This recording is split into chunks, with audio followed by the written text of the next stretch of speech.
Thanks again, guys. Welcome. If you're looking at the screen, you can tell you're at the right panel. This is Gaming Podcast Production. And to introduce ourselves, this is actually us. We're brothers. I'm Taylor Ray. I'm Ryan Ray. And we're both indie podcasters. And we've been doing this for about a year. And our podcast is called 1P versus 2P Podcast. And we sort of started podcasting because we found ourselves talking a lot about just history, news, culture, whatever, anything about gaming in general. And as brothers, we're so close. And we just thought, you know, like we're such fans of podcasts in general, and the barrier to entry is so low, like why not get into it ourselves? So it's been kind of a rewarding experience. And after a year of doing it, we've learned a lot of lessons, and it helped shape this panel here at MAGFest. And in case you forget who we are, there's your little legend on screen. If you can tell, that's still us. But yeah, we've been playing video games for over 20 years. And if you're here at MAGFest, we want to assume you're gamers too. But I'm curious. Raise your hand if you listen to podcasts in general. Okay, gaming podcasts specifically. Okay, a few less hands. Shout out some of the ones that you listen to. Giant Bombcast. Okay. Jimquisition. All right. Retronauts? Oh, yeah. What's it called? Oh, Beyond, yeah. Game Informer, yeah. I've heard of that one. All right, cool. So you guys are naming pretty popular podcasts out there, and it's kind of a crowded space, I would say. But it's certainly, like I said, the point of this panel is to talk about podcasting basics. So if you learn anything from this panel specifically, you'll be able to do this stuff day one. Hopefully, if you have the equipment in place. If not, you'll learn about what you need to buy, what you need to learn along the way. So the podcast that all of you guys described, I would say I do listen to Giant Bombcast regularly. I have been for years. Retronauts, Ryan, what about you? Yeah, I listen to Retronauts. I listen to a lot of non-gaming podcasts too. There are lots of great ones. Quality Control on Polygon. Kotaku has Split Screen. Yeah, some really great gaming stuff out there. Pretty much any game that you want to hear talked about, almost everyone is covered under the sun. So yeah, and those ones specifically are always at the top of the games and hobbies genre charts of iTunes. So I'm surprised to hear that I didn't hear a lot of like indie podcasts in general, or maybe you didn't say them at all. But we're certainly an indie podcast. But I encourage you guys to search for that kind of stuff. And listen to stuff that's not on the charts. And if you know a friend who podcasts or live streams or whatever, follow them and sort of get ideas on so you can begin podcasting yourself. But all right, let's get right down to it. Let's actually talk about what motivates you to actually start a podcast of your own. And so let's really break it down. All right, people kind of assume audio podcasts are easy to produce because it's a medium that only involves audio traditionally. Now, a lot of podcasts will do, they'll actually live stream on Twitch or whatever, or they'll record on video and post that separately, right? And then just take the audio and put it out on iTunes and everywhere else. But take it from my experience. My degree was in broadcast journalism. I went into radio in a very short career, and audio production is definitely not as easy as it would seem. It does take a lot of time that I don't think people expect going into it.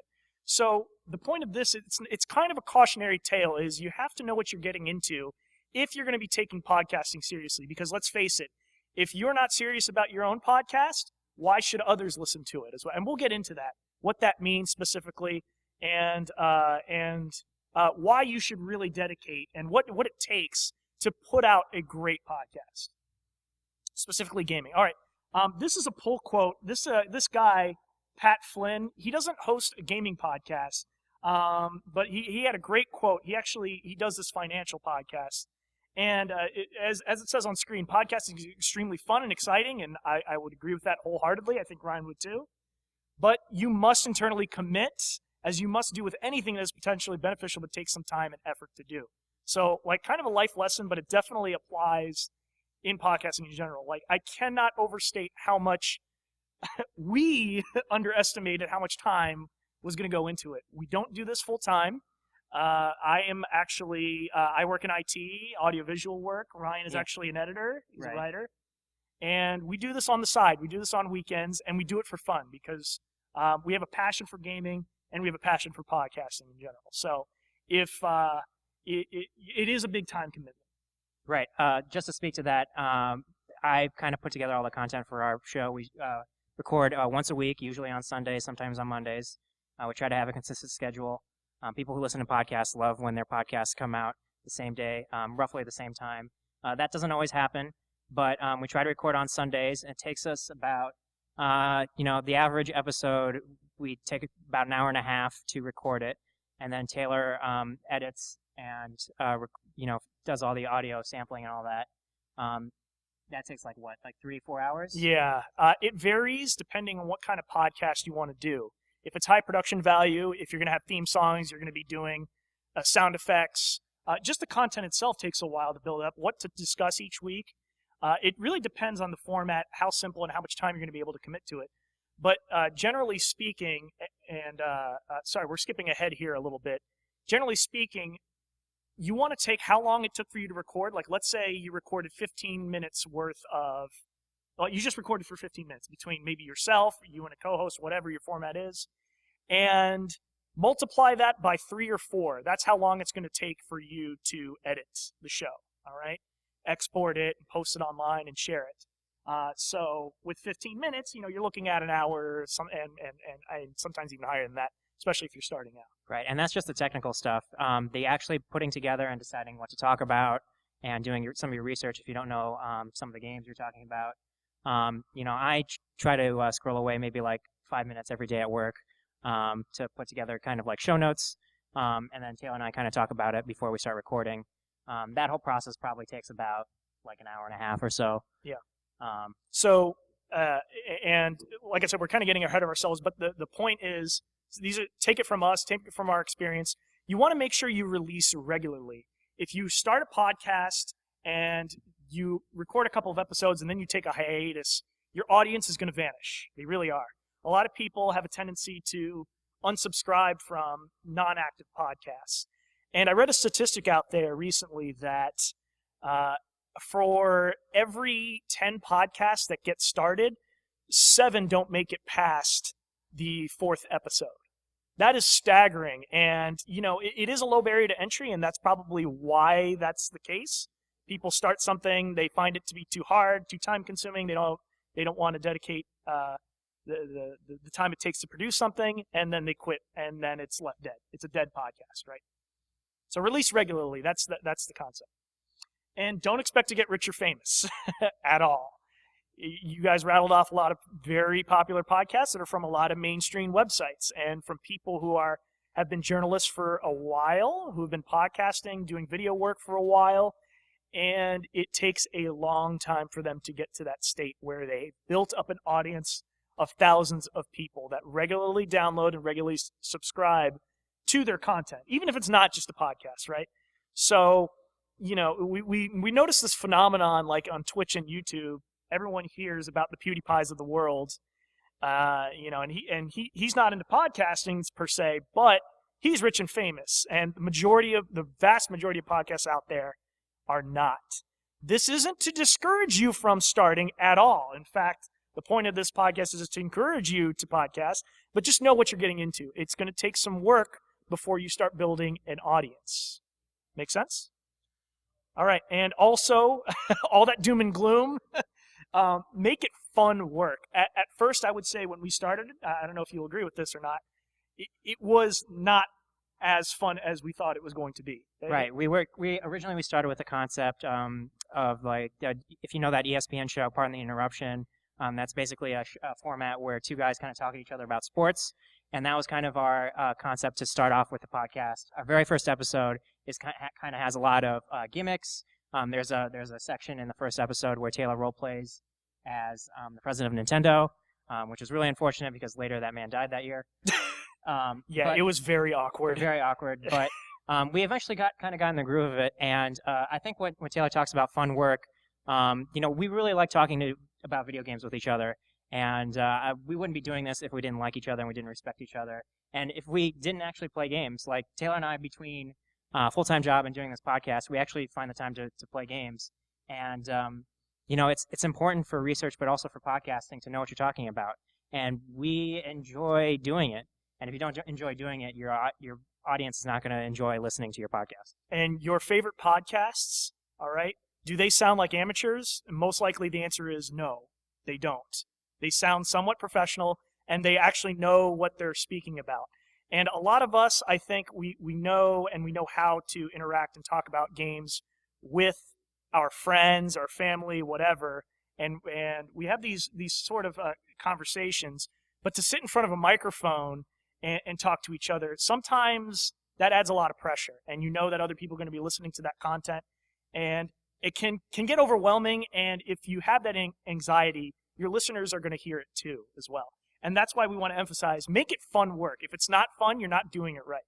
And if you have co-hosts that are, I'm not talking about him, he's a great co-host, we're brothers, and I think that works in our favor, obviously. If you don't have a good rapport with the people you're podcasting with, and it starts to become a conflict, and people have different ideas, and it's very combative, it's no longer fun. Please always keep that in mind if you are going into podcasting. All right? Okay, let's move on to what sort of equipment you'll need. And these are pretty much basic recommendations we're going to give you. And we're also going to tell you kind of I actually looked up these prices yesterday, so they're very up to date on the basic gear you're going to need to podcast.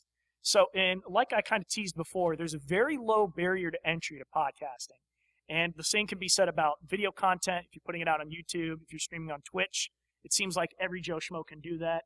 And it doesn't take much to do that. And I would agree with that for podcasting, but for you to get good audio quality and for that to be reflected on your podcast, you're going to need great equipment, and it does take a little bit of an investment. You could record using like a very cheap, generic USB headset, webcam, but it's going to sound bad. It's going to sound terrible. It's going to sound like you're talking through that stuff, and people aren't going to take you seriously. All right. So, microphones. Pretty straightforward, right? We're talking into them as we speak, and you're going to need some sort of microphone to record your audio. Now, go ahead and go to the next one. So, Audio-Technica ATR 2100. It's actually this microphone we're using right here. And I'm actually, I bought a device that allows me to connect it to my smartphone over here. The reason why I'm recommending this microphone, and you're looking at $55, you're like, whoa, that's a lot for a microphone. But it sounds absolutely fantastic, whether or not we use it at home recording for the podcast, or whether we're at events like MAGFest. I actually took this back south as well, and recording on the road as well. And the reason why I recommend it so much is because it's super versatile. If you know anything about audio engineering, XLRs, most mics like these that we're talking into for this panel, use an XLR connection. It's not a very standard connection when plugging it into like a computer, let's say. But it also has the capability to plug in via USB. So you can use either or, which makes it super versatile. So let's say eventually you start to upgrade and use a soundboard or a mixer for your podcast. You have several people on microphones. You need multiple inputs. Now you need to switch to XLR. And now all of a sudden you have microphones that support that. So that's why I recommend this one so much. And kind of if you're looking at the slide, you see the different connections. You'll see that XLR, that's those 3 prongs. That USB is a mini USB connection, plugs into any USB 2.0 port. And then there's also a headphone jack, so you can live monitor what you're saying in your microphone, which is very important for podcasting. If you don't know what you sound like, that's a big problem. When people are on radio, you definitely see people hearing themselves as they're talking. By the way, in case I'm going too quickly and you want me to go back and review some of the podcast or the equipment recommendations, we're going to have a Q&A towards the end. So if you can recommend other gear or you want to ask more questions about specifically what you're going to need, just save it till the end of the session. We'll make sure to open it up for questions. Of course, a computer, right? This is very self-explanatory. Ryan, we both have gaming rigs. We record off of those, but it's absolutely not necessary for you to have a powerful computer. And I'm not actually including a recommended spec because you do not need much to start recording. You don't need much RAM.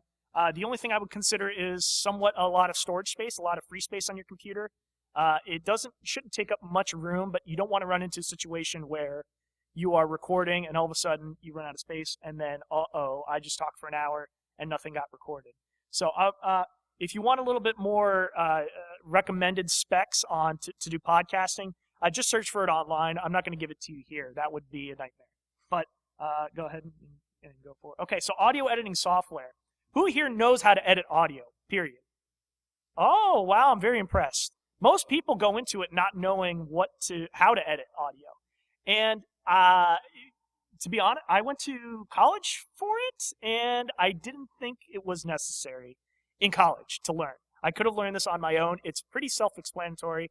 If you've done video, if you've edited video, it's going to be even easier for you because it's this nonlinear timeline that you're editing, and it's pretty intuitive. Again, low barrier to entry to learn how to do this kind of thing. There are tons and tons of tutorials out there on YouTube, whatever, on how to edit audio. But I cannot recommend this program enough, and because it is free, yes, absolutely free. There's no trial license. Audacity has been around for a long time, and I have used Adobe Audition, even as far back as Cool Edit Pro, other audio editing software which have slightly more capabilities, but Audacity is more than what you're going to need, and that's what makes it so great. And again, can't emphasize the price of free is absolutely great. Ryan, who is not from an audio background, has learned how to do it, right? Yeah, I have a background in print journalism. I've done a little bit of this audio editing stuff, and Audacity is something that's very straightforward for me. Our format is a very short podcast. We do, except for our Game of the Year podcasts, our podcasts tend to run about 40 minutes to an hour, and the files can get kind of big. I always package up the files before I send them off to Taylor to edit, and it's very straightforward. Even a guy like me can figure it out. So if you're not in the audio editing world, I recommend either getting a guy like Taylor or looking at the many great tutorials for Audacity. It's really pretty straightforward. Okay, and this is optional. Microphone pop filters. If you don't know what those are, we actually don't have one here on these microphones that we're speaking into. But when you're talking privately and you're very close to a microphone in a room or wherever you're recording, in a closet, I actually record in a closet sometimes, you want what's called a pop filter, because when you talk into a microphone and you go with see, did you hear that through the speakers? All right, you don't want to hear those pops. And also sibilance. I tend to stress my S's, and when you silly snakes like this, that comes across the microphone. It's very hard on people's ears, right, to talk as listeners. And what pop filters allow you to do is to speak into the microphone and not have those be picked up so easily, right? I would also say for hygiene reasons, it's important if you have multiple people talking into the same microphone, or if you have multiple microphones, everybody has their own pop filter, because when you talk, you tend to spit. Yes. And see how close he was when he was spitting onto it? Yeah. I wouldn't want to share this mic with my girlfriend or my dog or anybody else. Yeah. Really gross. Yeah, so pop filters, they're very cheap. You can just buy on Amazon this Dragonpad one. It's like ships from Asia somewhere. They just clamp on to anywhere if you want to clamp it onto the mic itself, on the stand, on the table, and you put it in front of the microphone, and voila, your audio quality has already improved significantly for a low cost. But it's optional, not required. And I also want to say this is optional as well, because like I said before, the pure basics you're going to need are a microphone and a computer. But let's say your format includes like a roundtable discussion. You have more than one microphone, and you start to run out of things like USB ports on your computer. Now you're going to start wanting a mixer, an audio interface soundboard. They're all sort of interchangeable, and there's actually different equipment that we can recommend. But if I had to pick one that I could recommend for starters, it's $80. It's this Behringer mixer, and it's relatively small. It doesn't take up a lot of real estate on tables or desks or wherever you're recording, but it's relatively lightweight as well that you can take along. And the convenient thing about this is that not only can you have XLR or I think there are quarter-inch outputs on this mixer, which are, if you don't know what I'm talking about, they're just different cables that you can use to plug into various audio equipment like in-room speakers. But this one has a USB output. and you can independently record people on separate tracks in Audacity. So, and the reason why that's important is, let's say Ryan and I are talking at the same time, and that's kind of confusing and very jarring for our audience. And I wanted to edit his piece out, but I wanted to keep my voice in. Well, if we're recorded on the same track, you can't do it. I can't cut him out, and we're on the same waveform on the same track. But a mixer allows you to separate those. So each microphone is a different input, and so it is recorded on a separate track. So does that make sense, right? Nodding heads? Okay. So a mixer is very important if you have a complicated setup. If you want to do things like record live and introduce sound effects, music live, you have a lot of microphones talking at the same time, and you want to be controlling levels. Some people talk very softly, some people talk very loudly at different times, and you want to manually adjust that all the time. Again, not required for podcasting, especially if you're starting out, but it's very helpful to invest in a mixer like this one, which is a very good entry-level mixer. Okay, so enough about audio equipment recommendations. Oh, I think one other thing I wanted to point out that I forgot to include in here. What's an important thing you need for podcasting? Headphones. Any headphones will do, as long as they don't bleed out. So a good test of that is to play some music on your earbuds or headphones, whatever you've got. Take them out of your ears, put them in front of you, and if you can still hear what's coming out of them, you know they are not the right headphones or earbuds to record your podcast with. You do not want that to bleed out and re-record on whatever microphone you're using. Common sense, right? But most people forget about that aspect, and then their podcast sounds like crap.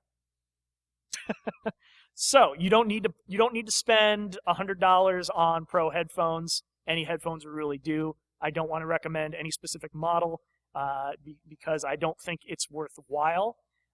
When it comes to editing and listening back to your podcast, I think it's helpful for you to listen to it through other speakers and not through headphones just to make sure it sounds okay. But you don't necessarily need studio level headphones because you're not putting, it's just not as important as the equipment that you need to record and capture your audio. Okay.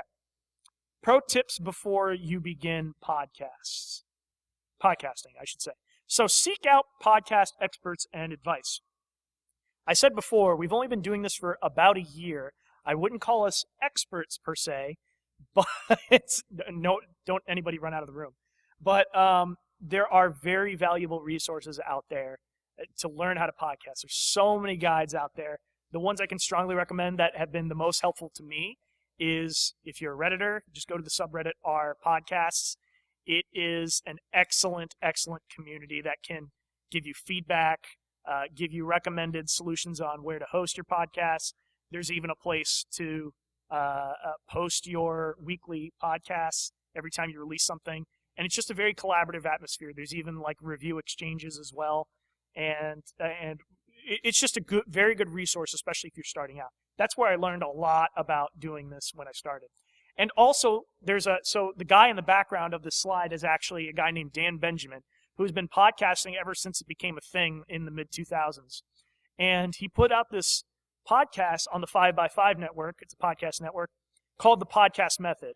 And I subscribed and instantly learned so much about what it takes to put out good content, how to interview guests, how to, collaborate with co-hosts, what's the best way to edit and export and record, things like that.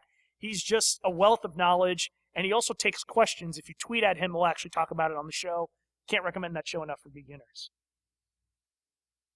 I think Ryan can talk about this one. Yeah, so as I mentioned before, I put together Taylor and I use Google Docs to collaborate on the show, and we, obviously over the course of recording this podcast, we've practiced a lot. We try to get a lot of rid of our speech patterns, so and like and so, and a lot of long pauses. But it's really important to do that. It's really also important to research the topics you're talking about. Like I said earlier, if you don't know what you're talking about, nobody's going to want to listen to you. It's important to kind of stay up to date. Taylor and I play a lot of modern games. If you're talking about a lot of more recent stuff, it's important to kind of stay on top of that. If you're talking about retro games, it's important to go back and actually play and research some of those.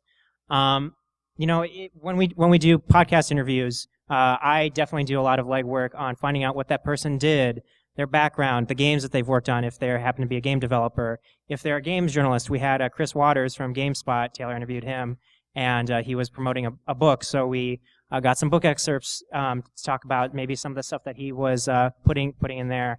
And so it's really important to be well informed and stay up to date on the topics that you cover. Absolutely. Like enough, like research is like a fundamental part about good podcasting. If you have an interview guest, do not shoot the shit, as they say. You know, you do not want to go in starting off with small talk. You want to go in knowing about what your subject is there to either promote or discuss. If you don't, they're going to think it's a waste of time. The best interviews out there, if you remember Larry King, that kind of bad example because no longer on the air, but he was a master interviewer. He went in, he did a ton of research, he had assistants that did research for him as well, and he came out with all these notes and bullet points. He didn't even write out questions he was going to ask. And I would encourage you to do that as well. Write out bullet points. Say, I want this person to talk about this topic. Don't write out the full question you're going to ask. Let that come naturally. And so your interviews are going to have a more conversational tone to them. And that's not possible unless you practice. Practice with someone, research, and stay up to date. You do not want to go into an interview or start talking on your podcast, even if you're not interviewing a guest. And it's so amateurish. You can obviously tell when people are taking long pauses or they're BSing, they're making things up along as they go, and you're sitting there shaking your head saying, that's not right. That's false. They're talking about facts that are just completely wrong. So it goes without saying, but it's fundamental to making good content. Just to talk quickly about our show, we have lots of segments in our show. We have First Attack, which is kind of our news section. So Taylor and I kind of call together 2 to 3 really important news stories that we think we should talk about. We have This Week in Gaming, which kind of takes a look back at gaming history. We do a lot of Wikipedia research and also research on the game, talk about the game's development, music, history, the critical reception of that game. We also have a bonus stage section, which is kind of 6 quick news items that are kind of quirky things, the kind of like offbeat, yeah. Somebody built a statue of Mario in Minecraft, that kind of thing. And sometimes we also do interview pieces that also goes in there as well. Tons of notes in each section. If your podcast is very structured like ours is and very segmented, it's very helpful to get all that stuff kind of outlined beforehand. And this is a lesson that we're continuing to learn, as we move on to gain a bigger and bigger audience as indie podcasters. So go beyond just audio podcasting. It's really not enough anymore, really. And there's really an untapped audience if you are not streaming on Twitch, if you're not producing video content on YouTube, even if it's not live streaming, and also writing articles.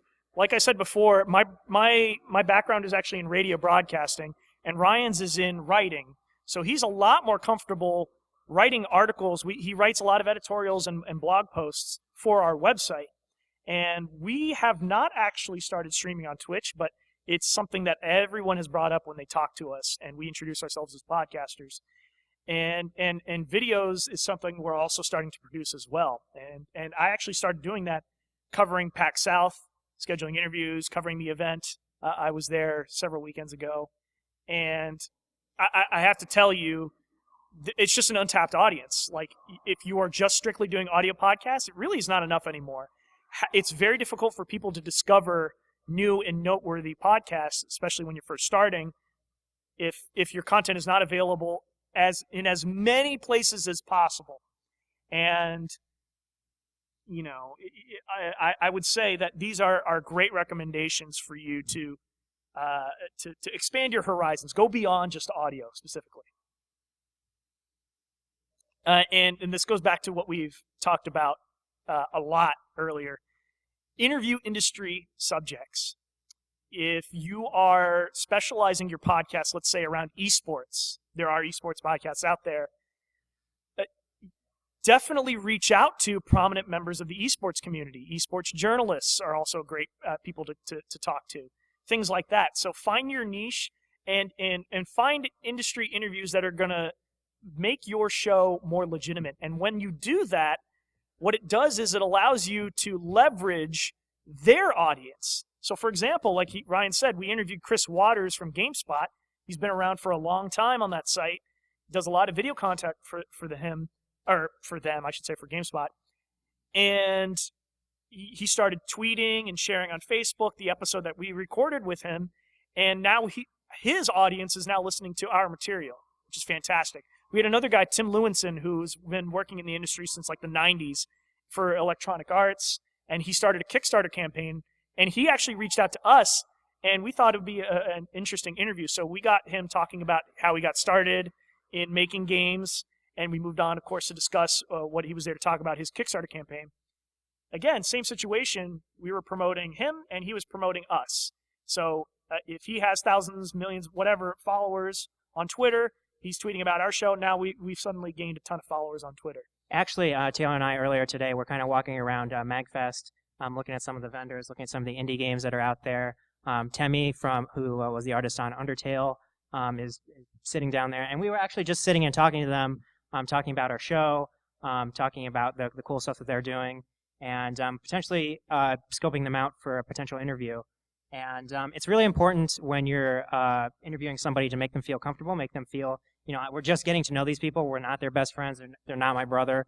But we want to kind of get to know them first before we feel comfortable sitting down and recording something with them. It's not just, you can just walk up with a microphone or a camera and point them in their face and say, hey, let's talk about this thing. You want to kind of get to know them first and see if you have a good rapport. Because the most interesting interviews not only ask great questions, you also have kind of a very natural conversation with the person. Engage your audience, and what does that mean? So it's not enough to post your podcast, record, edit, post it on your website, and then you're done. How do you get new followers? How do you get people to like your Facebook page about your podcast? How do you get people to give you feedback?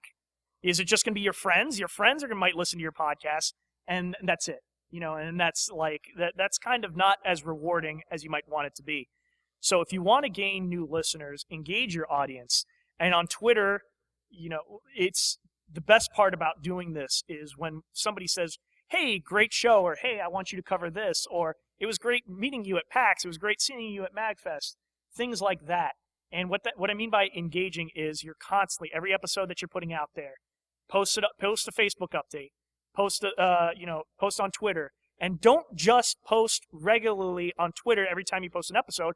Post when you're not recording throughout the week. If you're not recording, post gaming-related stuff that's related to the topics that you will be discussing. Start sharing other people's tweets, quote tweets, retweets, do all of that. It's very important for you to engage on social media.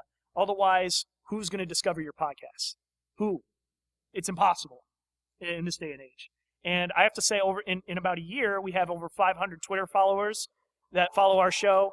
And as we continue every single episode, we steadily keep seeing the download and the play numbers keep growing up. We start seeing iTunes reviews, and we start seeing on every single service that we post our podcasts on, those numbers start to increase on the number of subscribers, the number of followers, and that's very rewarding. You always want to see those numbers going up, right? If it stays flat, if they go down, you're doing something wrong. It's not enough just to post your podcast. Make sure you're engaging your audience, keep them informed, encourage them to tweet at you, encourage them to like you on Facebook, encourage them to email you, share your email, things like that. Those are just some fundamental ways on how to share your podcast. Yeah, and another reason why we do this, other than it being a popularity contest, is it kind of helps us get more content, talk to bigger people. We didn't start this podcast a year ago and say, okay, we're going to talk to the guy who created Mario straight out of the gate. Yeah, that'd be really cool, but we have to be kind of a legitimate presence on the internet before we really can build up the courage to talk to Shigeru Miyamoto. We kind of are slowly climbing the ladder. We had actually a coincidence. We talked to a friend who did a lot of the translating for the Katamari Damacy developers, and Taylor ran into her at a convention and started talking to her, and she became a great resource. We interviewed her for the video game music show, and that was a really great way to engage the audience and kind of build up our reputation. And so it's really important to kind of throw yourself out there, be on Twitter, on Facebook, on Reddit, on all these places, because it just kind of helps you build your brand, build your podcast, and kind of builds up to bigger and better things. Yeah, it also helped that we went to high school with this with her as well. If you guys remember at last year's MAGFest, she was translating live at the panel, and also she was there as well at the autograph session for them too. So that was pure coincidence, but certainly, you know, we were talking about engaging an audience. She was definitely listening to our podcast. We're like, we'd love to have you on. We didn't know you did this kind of thing. So anyway, you also start getting listeners and audience members who you might want to also interview, get involved in your podcast. So, yeah, might be fate. Okay. All right. Next, choose an interesting format, topic, and angle. Let's talk about the different kinds of podcasts that you can produce.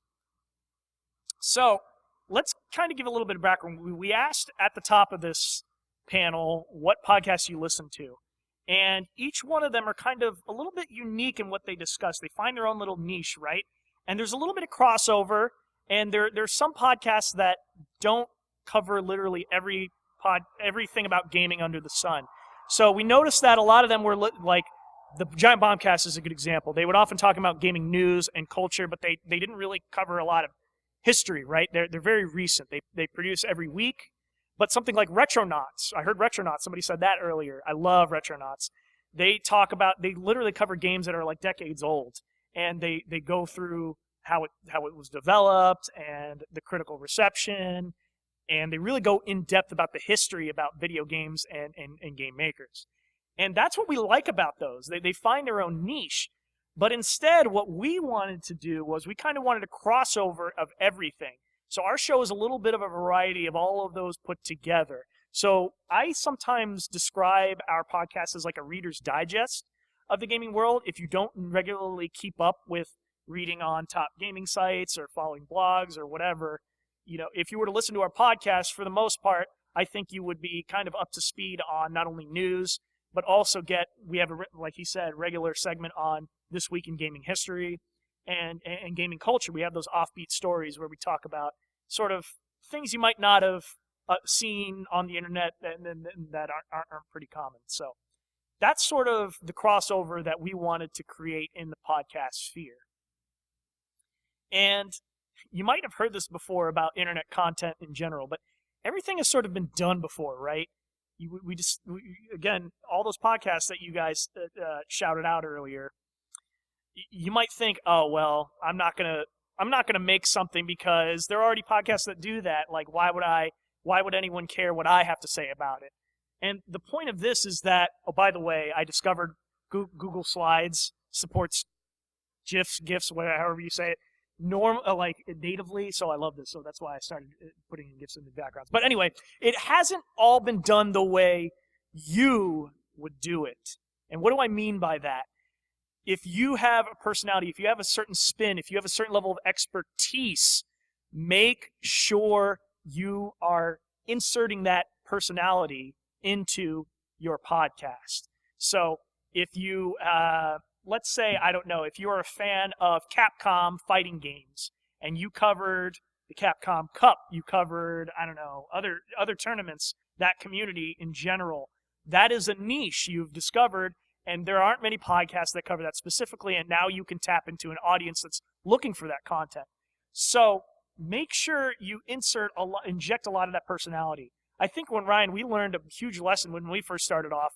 We were kind of dull. Our content was a little boring. Our delivery wasn't very exciting. It felt like we were just chatting with each other. It was very monotone. I thought it was very boring. It wasn't good stuff, and it took us for a while for us to get into the groove and really kind of make it our own. So I know it's hard to put into words, but what I mean is find your niche and find that personality to make your show interesting and compelling. Don't be a Joe Schmo that if you listen to the podcast, you're like, man, I wouldn't want to recommend this. I'm not going to share this. I'm not confident in this material. Why is anyone else going to listen to it, right? So, all right, there are 180,000 estimated active podcasts in the U.S. alone. If you look at worldwide, it's something like over 250,000, something like that. It's a hard number to capture because podcasts are on a lot of different platforms. It used to just be exclusively on iTunes. Now they're practically everywhere. But there are this number is so huge. How do you separate yourselves from everything else that's out there, right?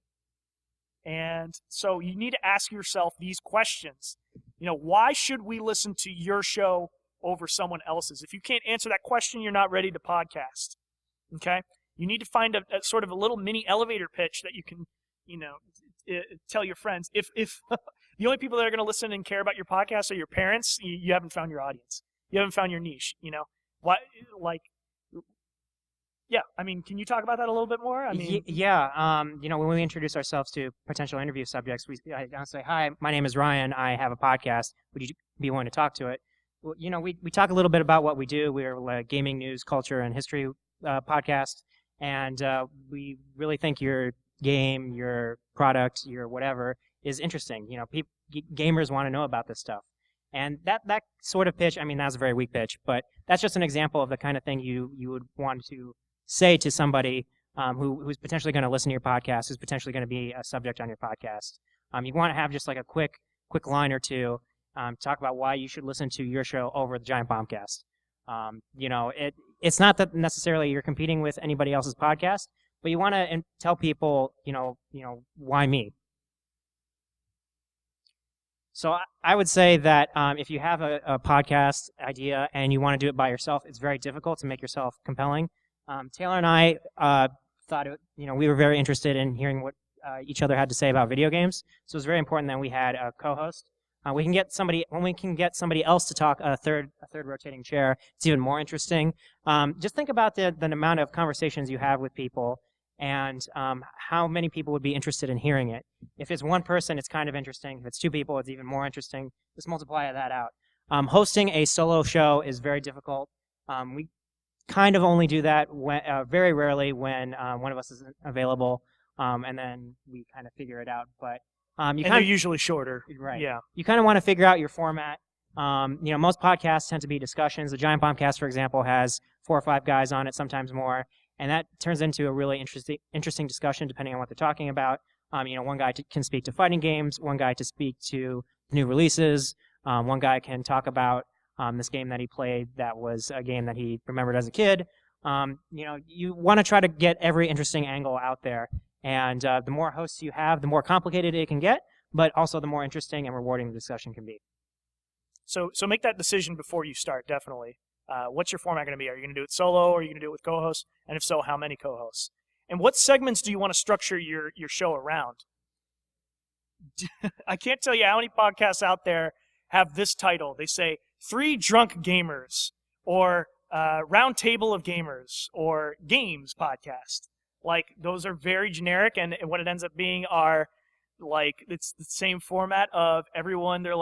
They go way off topic. I've heard some podcasts that are and Bombcast, unfortunately, when I first started listening to it, I actually didn't like the Giant Bombcast because they start talking about their personal lives way too long, and they go into wrestling and other topics, and I'm like, I don't get it. Why?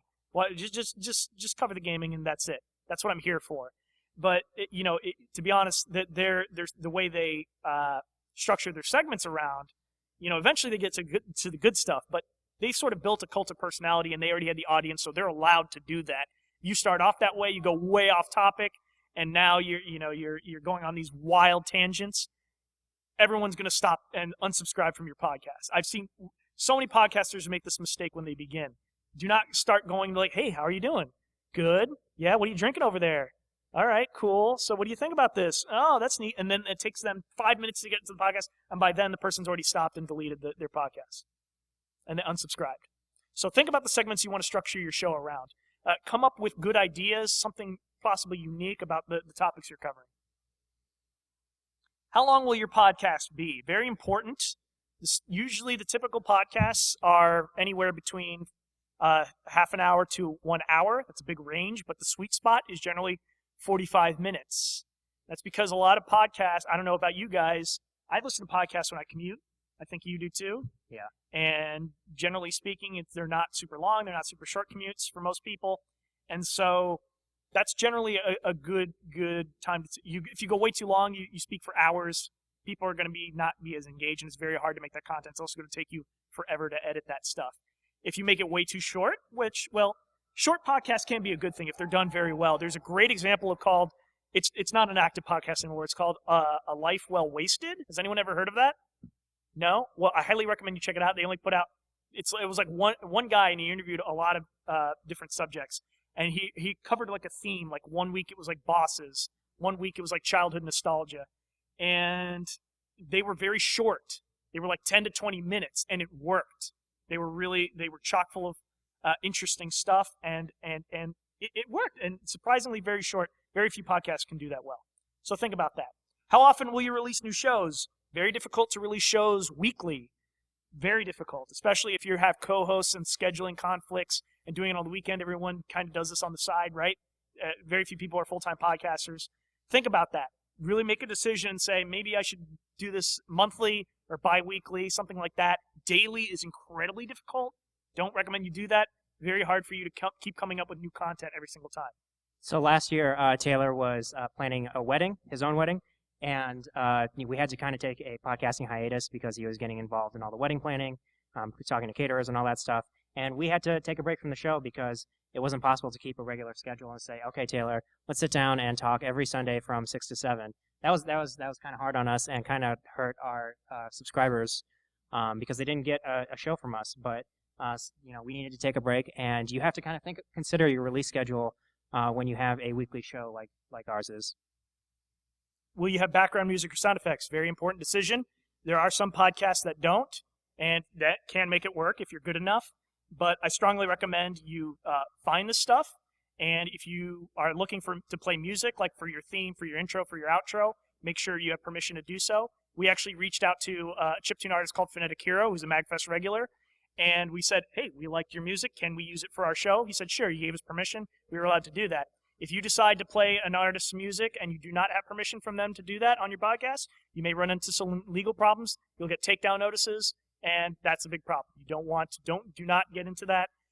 And there's also this legal precedent called fair use. So if you decide, like let's say we cover a news piece about a press conference at E3, and I wanted to pull a quote that someone had said.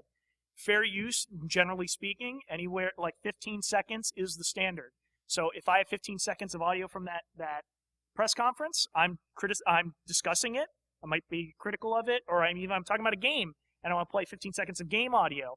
That is under fair use. Like if you look at NPR plays a lot of audio, and a lot of songs. They don't get permission from every single artist, but because they're only playing 15 seconds worth, they don't need to because they're discussing the music or the sound effect or the quote that they're using. So something to think about when you're deciding to do music and sound effects in your podcast. All right, we're running a little behind, so let's. I'm going to kind of breeze through these next few ones, but again, I want to leave some time for a Q&A towards the end. Collaborate if you have co-hosts. Make sure you have a good rapport. If you do not, it's going to be disaster. Pick a solid format. Try not to change your format every single week in your podcast. You might have some variation some weeks, like when I go solo and Ryan's unable to record, or we have an interview guest and we have a scheduling conflict.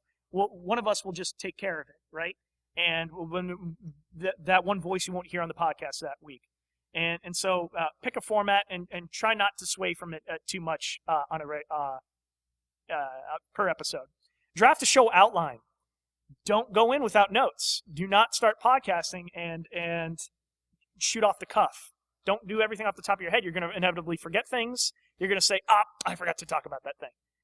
And you're like, man, that would have been great for the show. And you want to go back and re-record, and now it's awkward to edit that in. Practice.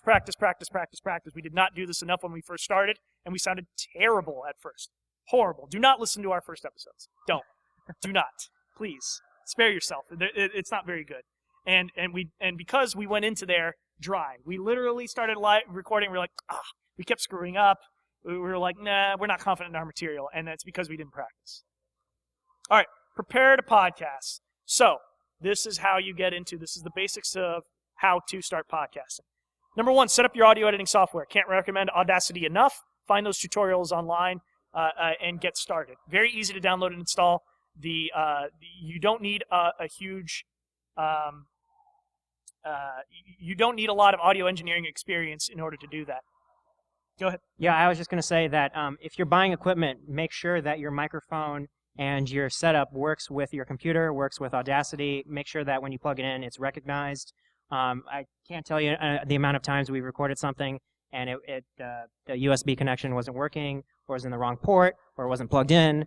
Very easy to make that kind of mistake, and it's also very easy to prevent that kind of mistake. So you want to make sure that you're going to connect your mic to your mixer and make sure it's being recognized by your computer. Or if you're not using a mixer, make sure it's directly connected to your PC. And record and play back. Do this every time. I don't care how many episodes you do this. There are a lot of times where Ryan and I record, we play back, and we're like, oh, that didn't sound right. Oh, there was a buzz. We need to plug back in the microphone. If you start recording and it sounds awful, you can't go back. It's very difficult for you to edit that stuff in post-production. Make sure everything sounds okay before you start. Find some theme music. Like I said, this is optional. And sound effects, again, get artist permission. I highly recommend you reach out to indie artists, people who aren't mainstream, chiptune artists, people at MAGFest. If you know somebody who's an artist here, talk to them. Ask them for permission. They're very happy to promote their stuff. And at the end of every episode, we credit Phonetic Hero. We say, special thanks to Phonetic Hero for the use of his songs for our show. They're part of the compilation project Chiptunes Equals Win. Very simple. We also post links to his work on our website, on our podcast, in our show notes, and it's mutual benefit. He gets new audience members, and I get to use his music. All right, pick a strong show name. So important. So important. It does, like I said before, there's a gaming podcast called like Three Drunk Gamers. There's a lot of like drunk gamers. Gaming and friends, and they're so boring. They're not inspired. They're not creative. And it's hard. I know it's hard to name a podcast. It's very, very difficult to find something that people are going to say, like, that's clever, that's creative, and that's going to speak to the material I'm going to cover. But, go ahead. And so, again, something memorable related to your content specifically. If you find your niche, if you're talking about esports, try to put it into the title of your podcast, if possible. And ours, it's called the 1P versus 2P podcast, which, if you're a gamer, you recognize, it's kind of like a multiplayer, might have two co-hosts. That's kind of the thing we were going for, really. Like opposing views. Yeah, opposing. Like we'll talk about a game, and he'll say, like, oh, I really like Fallout 4, and I say, well, I think Fallout 4 is not very exciting for me. And then we kind of how dare you? Yeah, we can have kind of an interesting conversation around that. Yeah. All right, include keywords if possible, like I said. If you can, try, if possible, to put, like, the things you'll be talking about into the show itself. We're going to show you a few examples in a few slides. Create social media accounts. Do not just put out a podcast. You're not going to gain new listeners. It's very difficult to find new and noteworthy stuff on your own if you're just a casual podcast listener. And make account names or URLs easy to say out loud. We made this mistake with ours. Our Twitter account is like @1PVS2P_podcast. It's a huge mouthful. Sometimes when I say V, it sounds like I'm saying B as in boy. And it's kind of, I don't recommend it. So take it from us. We've learned our lessons. And make your URLs easy to say out loud on your podcast. Find a place to host your podcast. And we're going to show you a few recommendations. Squarespace, SoundCloud, Podbean, Podomatic, Libsyn, and Blueberry. Every single one of those, has different features, caveats, pricing, whatever. So research. Ours is hosted through Squarespace, and we're going to show you a quick demonstration of what our website looks like and how it's served up. But like I said, some are free with limits. You can only have like an upload limit, and some have great, excellent features, and some don't so much. So, and try to create a blogger site alongside your podcast. Try to create companion material. Sorry, we got to run through this pretty quickly. Okay, so the cool thing about hosting on Squarespace, we're not corporate shills for Squarespace. We're not sponsored by them. I did, after extensive research, we went through and ended up going with them because they're adaptive design. Our site looks great on mobile, and then it looks great on tablets, and then it looks great on desktops. And it reformats. Does that make sense? Well, hold your questions to the end because we have a Q&A very quickly towards the end. And that's the reason why we really like Squarespace. And this is sort of like a very quick video of what it looks like on the desktop version. So we have several pages set up at the top navigation bar, like that show to our blog. I don't know why this isn't playing. Anyway, it just scrolls through the website. You can check it out on your own. And so anyway, go back and go forward, please. Okay, so blog videos, podcast show notes, like you can read about us, and it's kind of a neat format, and it also automatically serves up our podcast in an RSS feed, and it has drag and drop features, which I really like. You don't need to know anything about web design to use it. That's why I highly recommend it. Very customizable. But again, you explore those other services. Create cover art and make sure it is recognizable. You can only make one good first impression. And if it looks bad, no one's going to bother. It's sad, but we kind of judge books by their covers a lot of the times. Same applies to podcasts, right? It's kind of sad, but it's true. You know, we're going to give you good examples of covers. Why do these look good?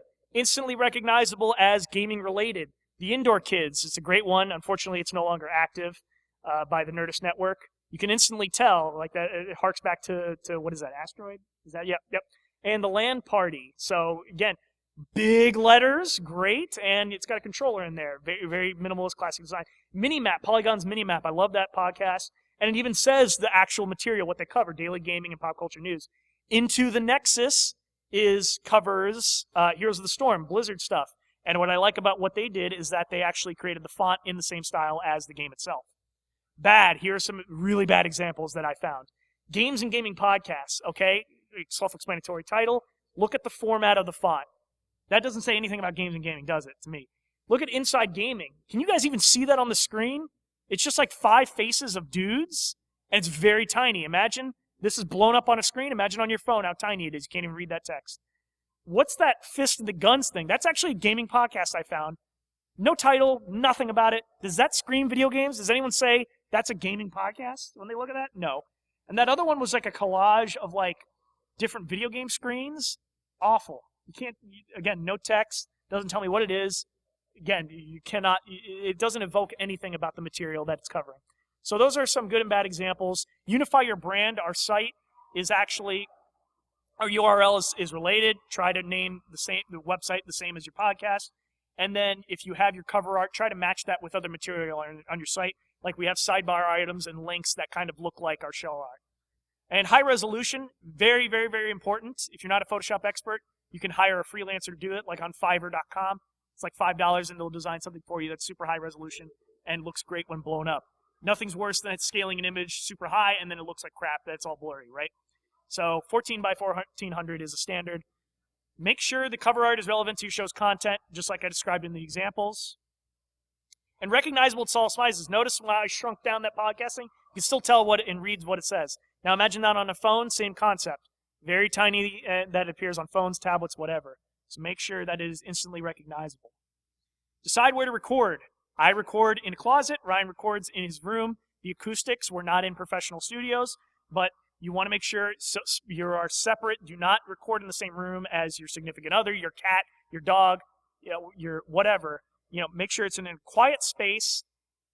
Go ahead. And think about like the acoustics. Big rooms are going to echo. You don't want that to be heard on your podcast. Sorry, go back for a second. So mic placement is key.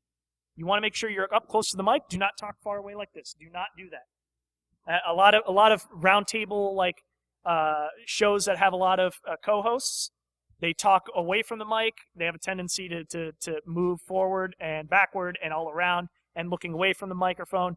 Talk directly into the microphone and be as close as possible. You want it to sound crisp and clear. Work on your delivery. Make sure your performance is nice and sound. Start podcasting. Oh boy, we were like running out of time. So all right, let's leave the rest of this. If we're gonna post this podcast or this slideshow on our website. If you have any questions.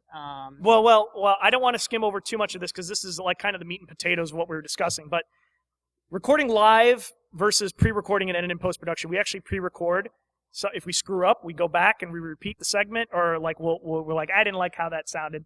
Let's go back and we'll edit it in after the fact. Recording live is very difficult. It's possible, but doing that allows you to not take as much time in editing and posting. So that's the advantage to that. There's advantages and disadvantages to doing both.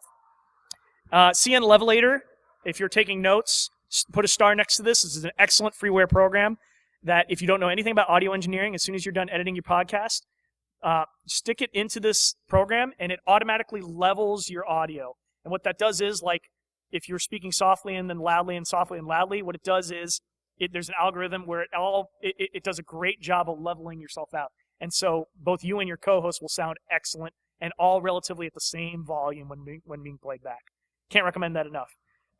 If you are recording with multiple microphones or Skype and Google Hangout guests, there's a great program called Voice Meter Banana, not on the slide, Voicemeeter Banana, I recommend that. It's sort of like a virtual soundboard, but it allows you to take different inputs and outputs from your computer, like your microphone or your Twitch stream, and then like a Skype guest, and then your co-host who's on Google Hangouts, and like you can route it wherever you want. If you want that all recorded separately in different tracks in Audacity, you can use something called Voicemeeter Banana. There are other solutions out there. That's the one that we've used successfully. Also can be used to record that audio as well. Tag and export your MP3 file in Audacity. Yeah, I know, we're running out of time. That's okay. Tag and export your MP3 file. So enter as much metadata as possible, like things like, go ahead. Artists should be your episode host or site name. Your album is your podcast name. Your title is your episode number plus the title of the episode, like usually the topic that you're discussing. Try to enter in as much as possible. And again, you don't need to be an audio engineer to do this. So to minimize file size while keeping good audio quality, export using the following settings. Instead of stereo, record on mono. The podcasts are like people talking. It's not a vocal performance. You're not on the Grammys. So in most cases, you're not listening to podcasts through surround sound systems. Record in mono, or export in mono, I should say. And the sample rate, 44K is usually what you'll see it listed as in any audio editing program. And the bit rate at 128. If you don't understand what those mean, as soon as you export, every audio editing program is going to ask you for this information. So what this does is it keeps your file size low, but it still makes your quality sound great. Deviating from these settings too much will either do one of two things. Make your file size way too big, or make your audio quality sound way too bad. Okay. And then submit your podcast to iTunes. This is a process that takes several days. And then make it available to listen on as many platforms as possible. Stitcher, TuneIn, Player FM, SoundCloud, Clamor. These are like the bare minimum. Clamor is great. I highly recommend it. It kind of takes like, you can upload your entire episode and then pick like a 20-minute or 20-second clip. And then it like plays that natively, and you can share that on Twitter and Facebook, and it's great. I love that service. In addition to iTunes, though, these are all the places you should be posting your podcast, and depending on where you're hosting it, it will automatically do this for you. And even on YouTube, and even if you're putting a still image and you're just editing your audio over the still image, still worthwhile on YouTube. Some people just subscribe directly through there. So I'm sorry we ran a little bit over for questions. I don't know if there's a panel after us, but I don't see anyone giving us the hurry up.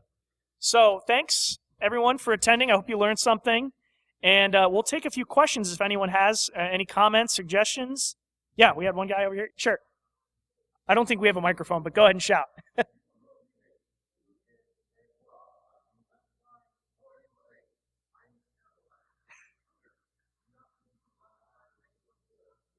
Absolutely.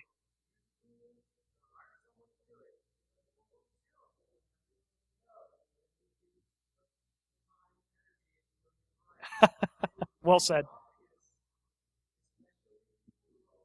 Yeah. Well said. Thank you very much for that. I wholeheartedly agree. And that's another reason why we use Squarespace. I'm sort of an amateur graphic designer, so I did a lot of the art on our site. It's just us. The only thing I hired a freelancer to do was like a YouTube intro that we're putting in front of our video content going forward. That's it. But the thing I like about Squarespace, again, we're not sponsored by them, but it's great because it's drag and drop. It's pretty intuitive. You do not need web design experience in order to do that. Any other questions about podcasting? Did I see another hand in the back? No? Okay. Well, thank you so much, and we look forward to a good MAGFest. Yeah, definitely. And if you want to follow us, we're very active on Twitter. That's our handle. Thank you, Twitter handle. Like our Facebook page. You can even email us if you have any questions or want to give feedback on our show. Or you can visit our site. You can even do it on mobile. Looks great on your phones. 1pvs2p.com. Thank you, guys. Thank you so much. Enjoy MAGFest.